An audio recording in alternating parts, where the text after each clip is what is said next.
Chapter 4. Growing Closer. The days seemed brighter after that first meeting with Tom. Tilly didn't set out to run into him again, but somehow their paths seemed to cross more often than chance could explain. Whether it was at the village market, where he was bartering for seed, or near the stream, where she sometimes wandered, he always greeted her with that roguish grin and easy charm. One afternoon, she found him repairing the wheel of an old cart by the barn. He looked up as she approached, his hands streaked with grease. "Fancy giving me a hand, city girl," he teased. Tilly rolled her eyes but stepped closer. "What's the task? Or is this just an excuse to make me ruin my dress?"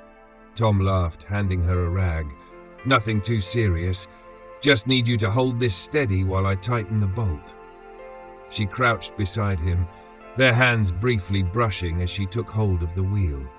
The contact sent a strange, pleasant shiver up her arm. "You're not half bad at this," he said, glancing at her. "And you're not half as charming as you think," she shot back, though her smile betrayed her teasing. Moments like these became more frequent. Tom had a way of making her laugh, even when she tried to be annoyed by his playful jabs. But beneath his teasing exterior, there was a depth to him, a quiet strength and an appreciation for life's simple joys. One golden evening, he convinced her to join him on a walk through the fields. The late summer sun bathed everything in a warm glow, and the wildflowers painted the meadows in hues of gold and purple. "This is my favorite spot," Tom said as they reached a small hill overlooking the village. "Come here when I need to think." Tilly sat beside him, the quiet hum of the countryside settling around them. "It's beautiful," she admitted. He glanced at her, a softer look in his eyes.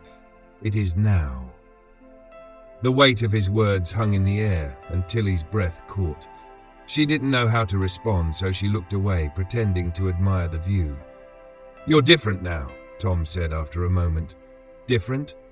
When you first got here, you looked like you were trapped, like you couldn't wait to leave. And now," she asked, her voice barely above a whisper, "now you look like you might just stay." Tilly's heart fluttered at his words, but she brushed it off with a laugh. "Don't get too confident, Tom. I'm not so easily swayed." He grinned.